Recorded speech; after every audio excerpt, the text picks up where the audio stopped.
7 American soldiers were killed in Kuwait, a THAAD radar in Jordan, one of the most advanced air defense systems on the planet, took a direct hit.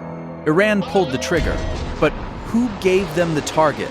Here's what nobody in Washington wants to say out loud.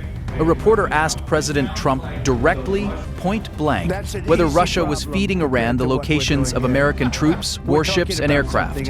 Trump's response? He called it a stupid question. Defense Secretary Pete Hegseth went on 60 Minutes and said the U.S. is tracking everything. Trump's envoy Steve Witkoff flew to Moscow, came back and told the press that Putin personally assured him Russia wasn't sharing anything. 3 officials, speaking anonymously to the Washington Post, said that since the war began on February 28th, Russia has been passing Iran the precise locations of U.S. military assets, including warships and aircraft. One source described it as a pretty comprehensive effort. So, the president called the question stupid. His envoy got a promise from Putin, and 3 intelligence officials told the press the opposite is true. You decide who to believe. Iran doesn't have reliable access to high-quality satellite imagery, not even from commercial providers. Planet Labs enacted a policy on March 6th, subjecting all new imagery over Gulf conflict zones to a mandatory 96-hour delay. Other providers have standing policies to never release images of U.S. or allied bases. So how is Iran hitting radar sites in Jordan, Bahrain, Kuwait, and Oman with the kind of precision that takes out command and control infrastructure, and not just open desert? Iran has a small number of military satellites. Russia has a vast network, and according to analysts, Russia can provide Tehran with information about U.S. force positions faster and with more precision, including real-time battle damage assessments of Iranian strikes. This is not the first time. In 2024, Russia reportedly gave targeting data to Iran-backed Houthis in Yemen, helping them attack commercial shipping in the Red Sea. The playbook is the same, only the theater has changed.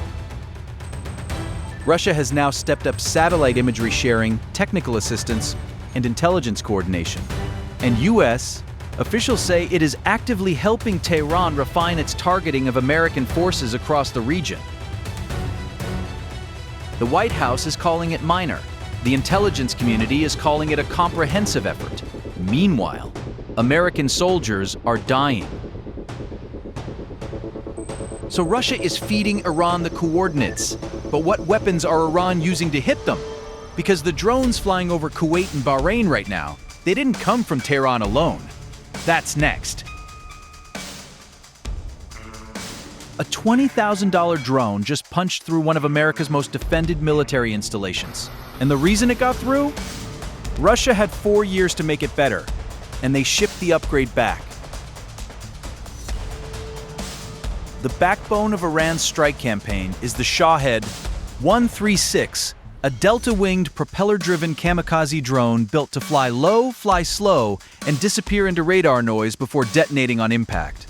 These Shahed-type drones are being deployed in massive saturation waves, not primarily to inflict direct military damage, but to force defenders to burn through costly interceptors.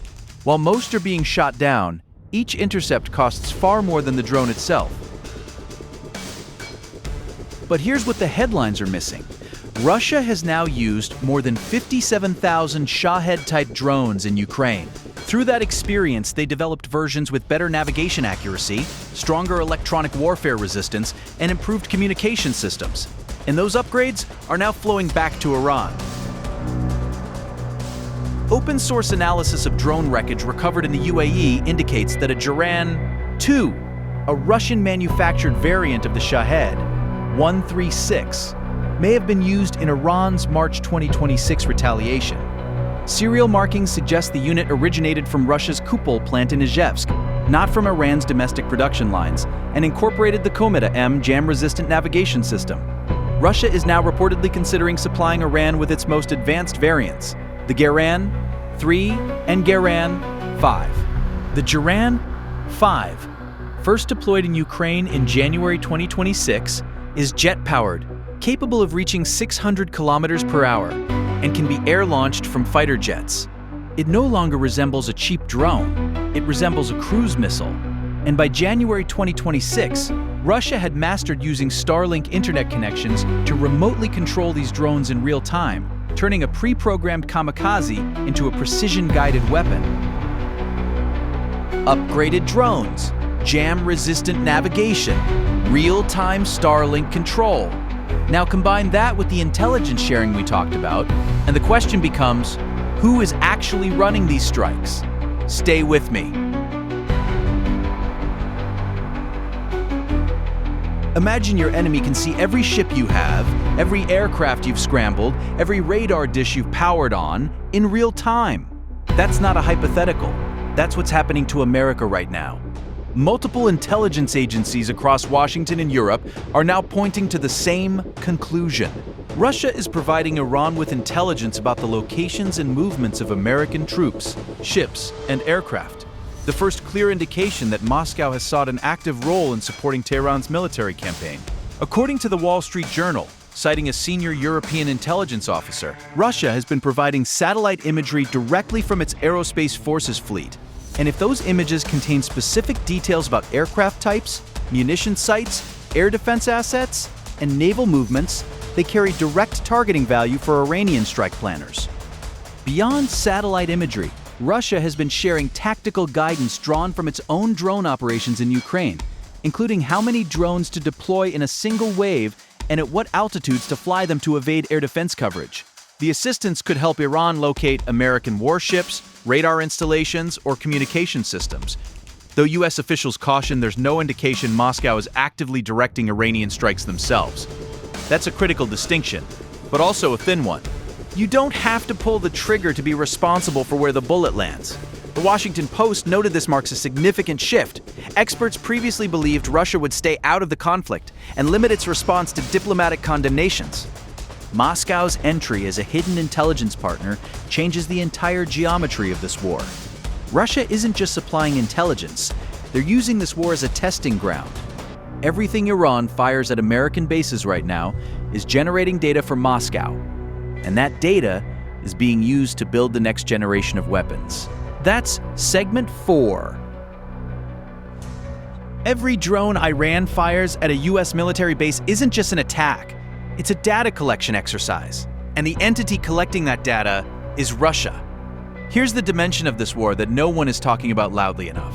Russia didn't just hand Iran weapons and walk away. Moscow is running a continuous feedback loop, field testing drone adaptations in Ukraine, exporting those lessons to Iran, watching how American air defenses respond in the Gulf, and feeding those results back into their own weapons development program. Russia field tests Shahed adaptations over Ukraine, then exports those lessons back to Iran. That feedback loop now runs both ways, and it shortens the timeline between Western air defense teams discovering a countermeasure and that countermeasure becoming obsolete. In 2022, Russia was launching basic GPS-guided Geran 2s at fixed coordinates. By January 2026, it's fielding the Geran 5, with a jet engine, upgraded electronics, and the potential for air launch from fighter jets. 5 numbered variants in under 4 years, all built on what started as a $20,000 airframe. America recognized the value of this design and reverse engineered it.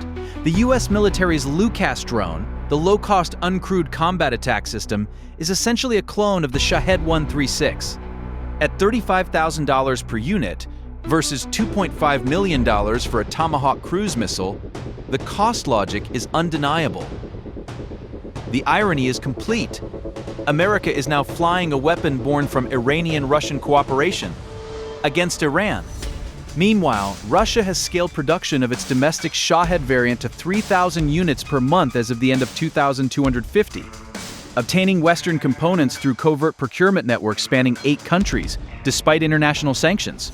The testing never stops. The war in Iran is the latest chapter, and Russia is taking notes. They've tested the drones, they've tested the targeting, they've studied how America fights back. Now Russia is building the weapons specifically designed to beat everything America has. This is the final segment, and it's the one that should worry you most. THAAD costs $3 billion per battery. A Patriot interceptor costs $4 million per missile. Russia's answer? build weapons so cheap, so fast, and so numerous that America literally cannot afford to shoot them all down. The Strategic Partnership Agreement, signed by Russia and Iran in January 2025, wasn't a diplomatic handshake. It was a roadmap. The Geran 5, Russia's most advanced drone variant deployed as of January 2026, flies at cruise missile speeds, 600 kilometers per hour, carries a 90-kilogram warhead, has a 1,000-kilometer strike range, and can be launched mid-flight from Su-25 attack aircraft. It is guided by both satellite navigation and 4G modem, making it extraordinarily difficult to jam. Russia has also built the Geran 3, jet-powered, faster, and more challenging for air defense systems to detect and intercept than the propeller-driven Shahed. Generations 4 and 5 have since been rolled out and deployed in active combat. The math is brutal and intentional.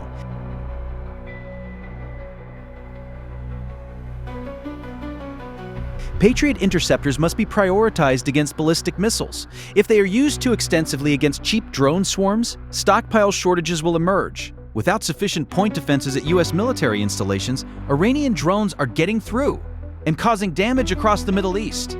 Ukrainian intelligence warns Russia may reach 1,000 Geran units per day before mid-2026. When it does, even a 20% leak rate means 200 drones hitting targets every single day. The cost per intercept math that has defined modern air defense is about to break. Defense Secretary Pete Hegseth said America is tracking everything, but also acknowledged that Russia and China, both Iran's allies, remain factors being factored into battle plans. This is modern warfare. No declarations, no front lines, just satellite data, drone swarms, and a feedback loop moving faster than any defense budget can keep up with. If this opened your eyes, share it, because the people who need to understand this most aren't watching. Yet, drop your thoughts below. Do you think America is prepared for this kind of war?